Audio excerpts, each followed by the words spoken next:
What's good, family? You're now tapped in with Past the Ground, where we discuss life past the 9 to 5. I'm your boy Pew, and today I really don't got much to talk about, but we got time for a story time where I'm gonna give y'all, one of my stories that I refer to as the bush bean debacle. It might have a little bit of embellishment on it, but nonetheless, y'all gonna get the drift of what I'm talking about.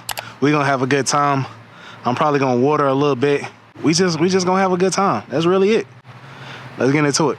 Before I get started, man, I really do appreciate the swing, for real. This thing kind of clutch. Aside from like the chain swinging, that clapping together, it's a good little feel. And when it's not in the sun, the breeze is immaculate. But let's get to the story time. So like I said, I'm gonna tell y'all a pernicious story in my gardening career where I lost my dignity to a patch of bush beans. And we're gonna start at the very beginning while I start watering these apple trees.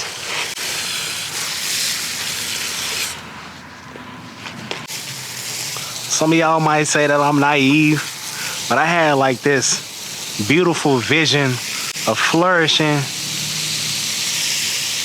voluptuous bush beans, like growing immaculately under the unforgiving Texas sun. A plethora of beans. But that wasn't happening. I had it all mapped out. I had the beans, Blue Lake 274. I had the soil, compost, fertilizer. I'm talking about I'm going all the way in. YouTube videos on deck. At this point, I probably watched 274 videos just to match the beans, if I'm being honest with you. So you understand, I had did my homework, researched all the way up. At this point, I'm an MIT graduate in bush beans. I really developed the mindset of plant once and reap forever. I'm really on my biblical principles. You reap what you sow. So I'm sowing every single bean possible. At this point, I'm probably like 30 beans in. So I know me and the family eating good. And I really don't even like beans like that, but I'm planting it in the garden, so we're gonna take full advantage of it. So my first sign that things were going not right was probably about 3 or 4 days into it. I'm noticing, my sprouts not sprouting. It's more like the sprouts are suffocating. I'm noticing mud and what's essentially like a mud spa. I've definitely overwatered my beans, and the roots are suffocating. But really, it's no worries. I can reseed and I can sow again. I can get back to it. So it's not no problem, I'm not stressing too bad. I can let the soil dry out a little bit. I can take my time, create a new watering schedule.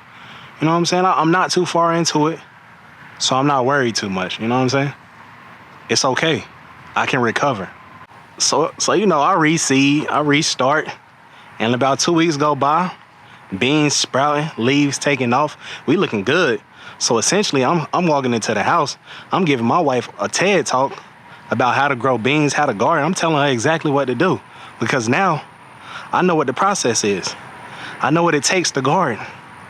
So I'm giving her, knowledge. But everybody knows that starting seeds is only a quarter of the battle. After that, you've got to deal with the pests that's in the yard. And I'm telling y'all right now, in our yard, we got militarized bunnies. Rabbits that's out for vengeance. That's biting whatever they can put their mouths on. No exaggeration. I'm trying to tell y'all, they came through with surgical precision. On a mission. Destruction. They wiped the beans out. All leaves destroyed, all the way down to the stalk. And that's no exaggeration. Push my shit back. All the way back. Y'all know how rabbits are. Unrelenting. If they see greens that's good to eat, they taking it all the way down.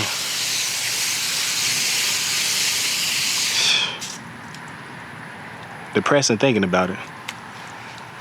So for the beans that survived, they flowered a little bit. They did well to an extent. They excelled a little bit. But again, it's only half the issue. If y'all familiar with Texas at all, y'all know the cicadas and the grasshoppers are a real problem. So not only were we combating the rabbits, We also had to combat the cicadas and the grasshoppers. If y'all know anything about a hungry grasshopper or a hungry cicada, oh, you getting wiped out for real. Next level.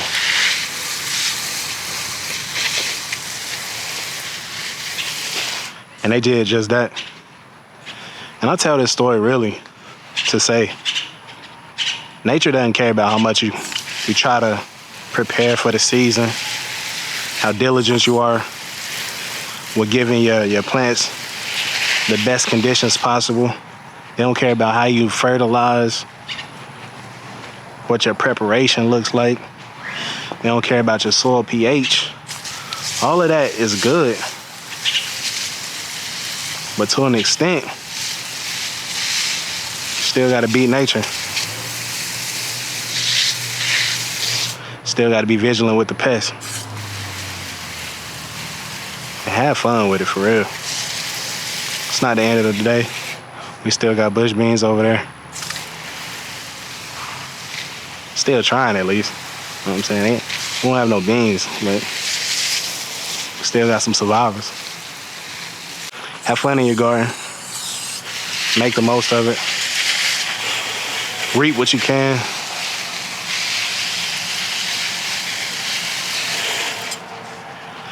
Don't be too hard on yourself. Try again next season. Because worst case scenario, you can always go back to the grocery store. It's not the goal or the objective, but you can. You know you got options. Nonetheless, that's all I got. That's story time with Pew. I'm gonna catch y'all on the next one.